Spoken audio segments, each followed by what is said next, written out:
Welcome to Influential Entrepreneurs, bringing you interviews with elite business leaders and experts, sharing tips and strategies for elevating your business to the next level. Here's your host, Mike Saunders. Hello and welcome to this episode of Influential Entrepreneurs. This is Mike Saunders, the Authority Positioning Coach. Today we have with us Nick Tsoukales, who's the CEO and Chief Marketing Strategist at Realtop, a full-service search engine marketing agency. Nick, welcome to the program. Thanks for having me on. Hey, I'm looking forward to talking to you because marketing is where it's at these days and we have to stand out, and online is where it's at, and SEO, I think, is like this big, blank stare when people go, how do you do it? So if you've cracked the nut, I want to hear all about it. But before we jump into that, give us a little bit of background on your entrepreneurial journey to this point in your career. Absolutely. Well, I started my own business back in 2008 during the financial crisis. I was originally in mortgage banking, and I found myself not being able to get my clients financing. So I decided, if I can't get them loans, at least I can help them with their credit. So I started a credit restoration company, and in order to bootstrap that, I had to really learn marketing. I was lucky enough to work at companies where I got to use other people's money to invest in marketing, but when it came time to do it myself, it tasted a little differently, of course.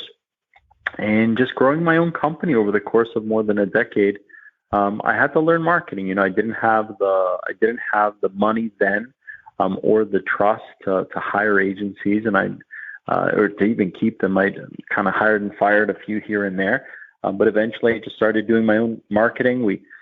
We ranked number one nationally on Google. Then we got into Google Ads. Then we learned Google My Business. Then we spread out into social media, and we had a ton of success. Multiple Inc. 5000 awards, and then we decided, you know what, let's branch off of this. This was a couple of years ago. A few friends of mine asked me for help with their marketing.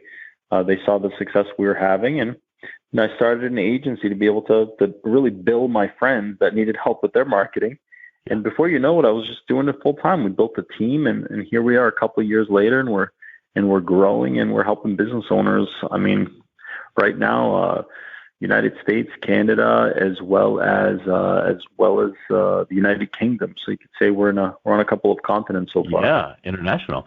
That's awesome. And of course, with marketing as a whole, things change. And then with online, things change. The Google algorithm, the Facebook algorithm, all the things about marketing digitally change all the time. So you've got to stay up on that. And gone are the days, way back in the day where you would just build this website and stuff 5,000 keywords in the metadata and go, yay, we ranked. Well, we've come a long way since then. So what are some of the first things that you do when you engage with a new client and they say, I need to get more visibility online? Where are you starting with first? Well, first, I kind of want to give people a tip. If you're thinking about doing marketing or you're already doing it, and even if you're having success in one channel, because of what you just said there, that things change so quickly, you really should have a diversified number of marketing channels. If you're just doing referrals or business development, make sure you're in social media. If you're doing social, make sure you're in Google. And that doesn't mean you got to go spend a bunch of money in every single channel, but you should have at least 4 or 5 channels, because what's happening right now is Google, for example, they could change an algorithm overnight. So if you were putting all of your eggs in the SEO basket and the algorithm changed in a funky way, in which I call, shuffling the deck, the next day you're out of business. So you should have some PPC running. You should have some social ads running.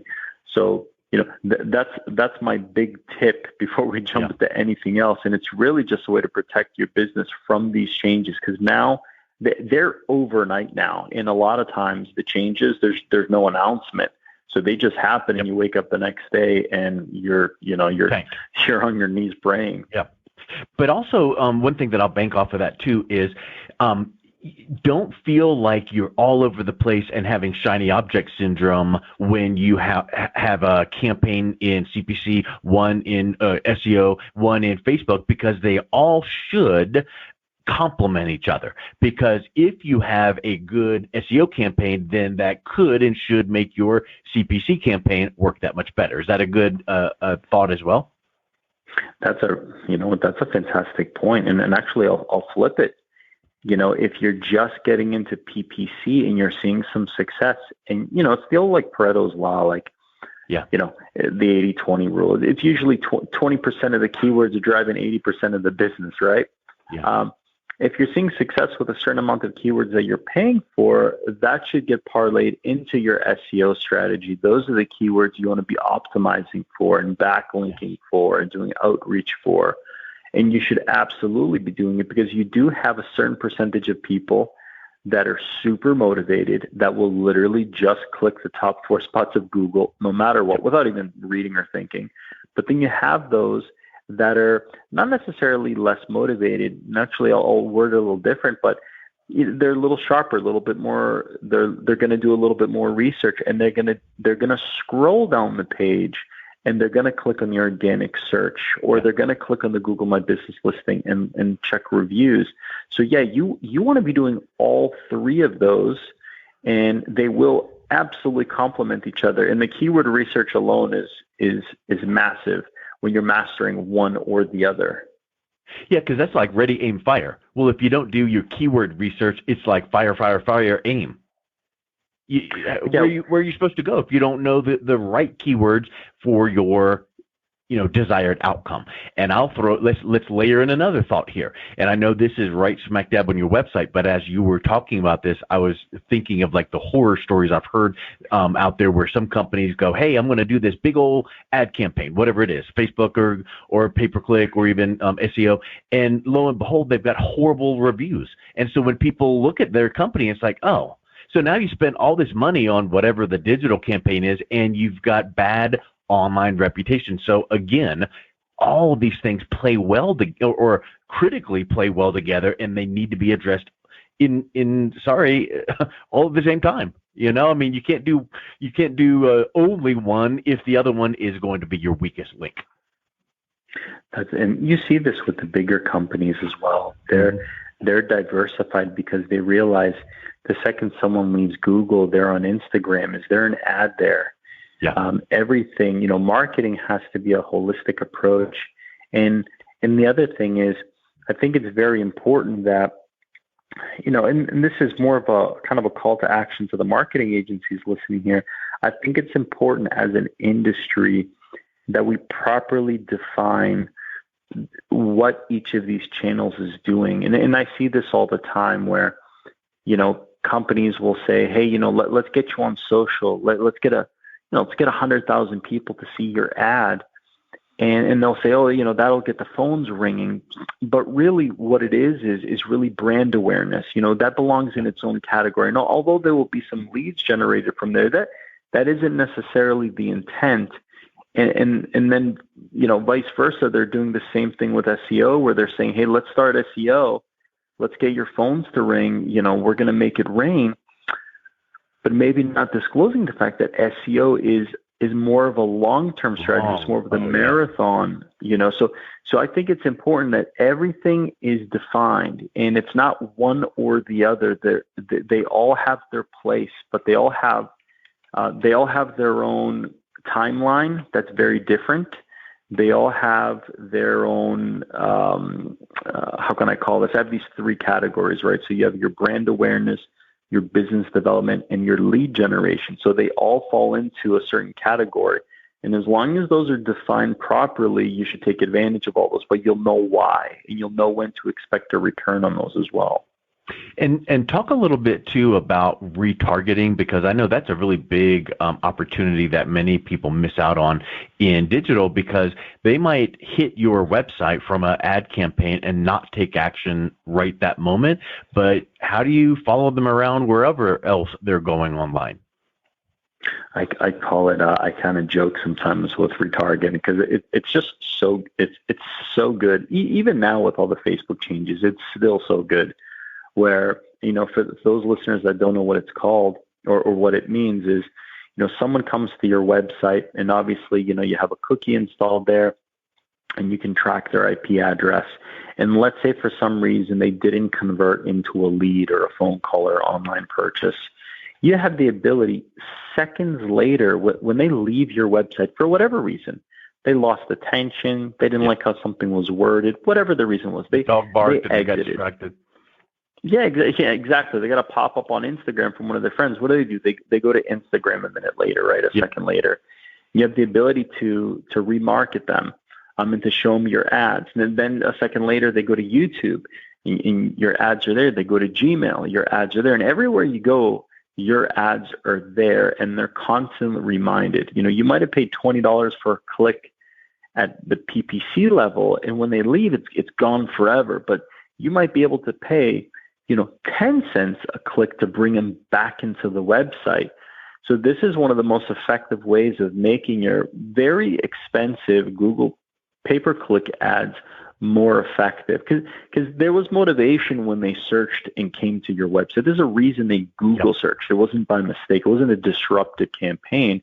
It was a demand campaign. So let's get them back into the site to do business with us. I like to call it the Freddy Krueger of marketing, because you can't get away from us. Even in your sleep, I think we would put a banner ad there if we could.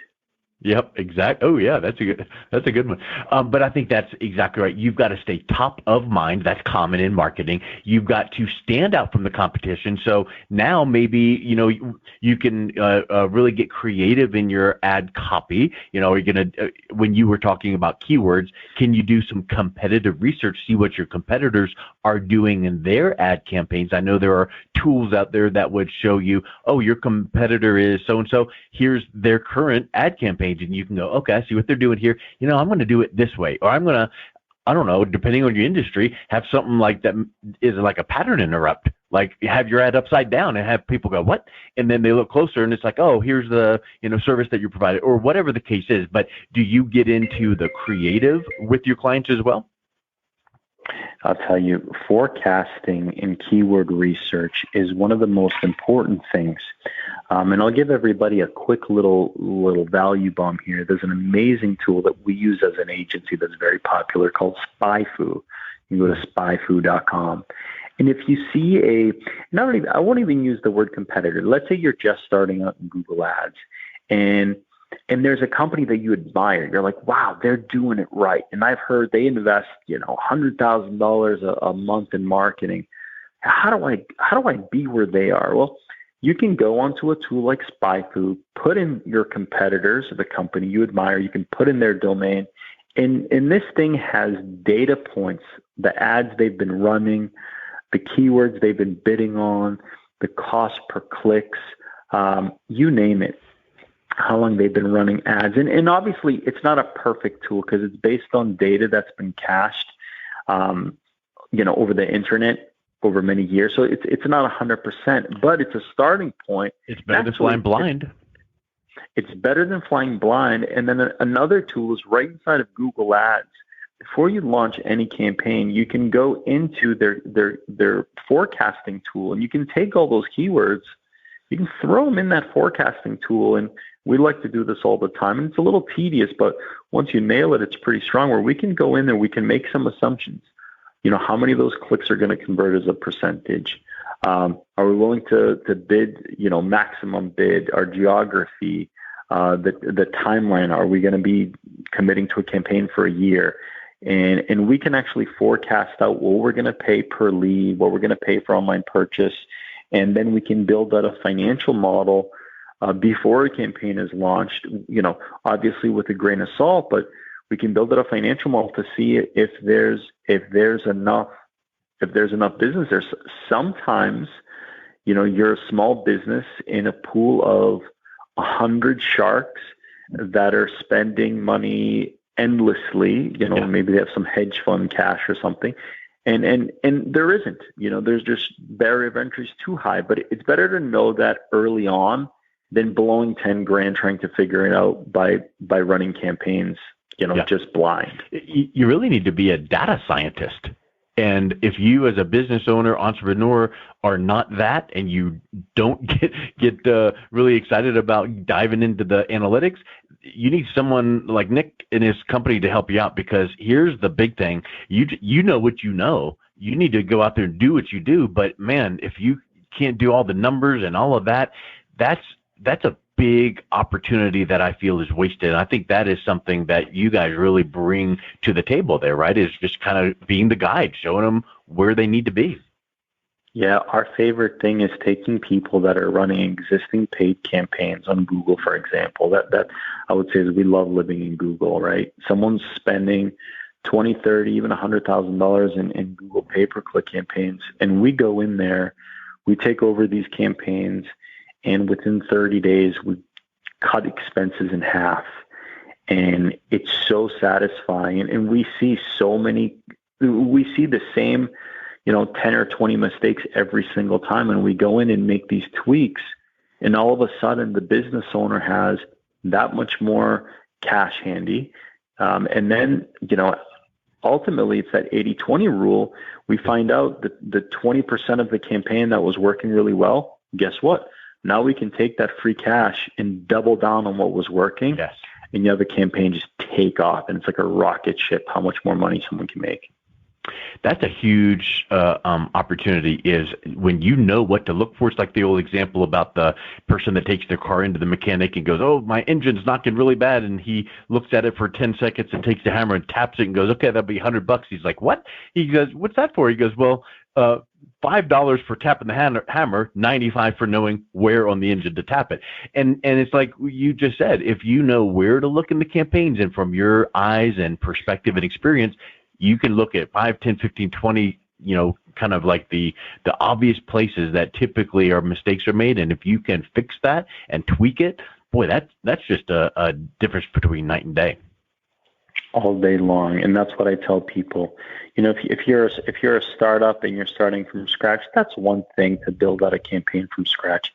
But if you're an existing business owner and you've, Google ads or any sort of advertising is a line item, let's just literally set a goal of cutting that expense in half with the same amount of business. That's our number. And let's try to do it in 30 days, because it's possible. There's that much fat in these existing campaigns. And the larger small businesses, they're typically the owners that are in the adolescence phase of their business, where they used to watch everything, but now they've delegated out, or they're a little too busy doing other things. Those are always the business owners that have campaigns that are fat. They're just fat and ugly, and they don't know it, because they might already have such a good business. They don't care. Let's go in and make you more money. Yeah. That's huge. Well, Nick, I think that just makes so much sense. If someone is listening to this going, hey, man, can you take a peek at my campaign, see if you can trim a little fat and make it more productive and save me $1 or $2 as well? What's the best way that someone can reach out and connect with you and learn more? Yeah, email me directly. If you have a scenario like that, it's Nick, N-I-K, at realtop.com, REALTOP.com, Nick at realtop.com. Now, obviously, if you want to check us out online, you can go to realtop.com. There's a big fat red button that says free marketing session. You can book one of those and do a 30-minute Google Meet with us, where we face-to-face with our team. We go through your campaigns and we find a way to make them way more profitable and how to cut your expenses in half. Awesome. Well, Nick, thank you so much for coming on today. It was a real pleasure talking with you. Thanks so much, Mike. You've been listening to Influential Entrepreneurs with Mike Saunders. To learn more about the resources mentioned on today's show or listen to past episodes, visit www.influentialentrepreneursradio.com.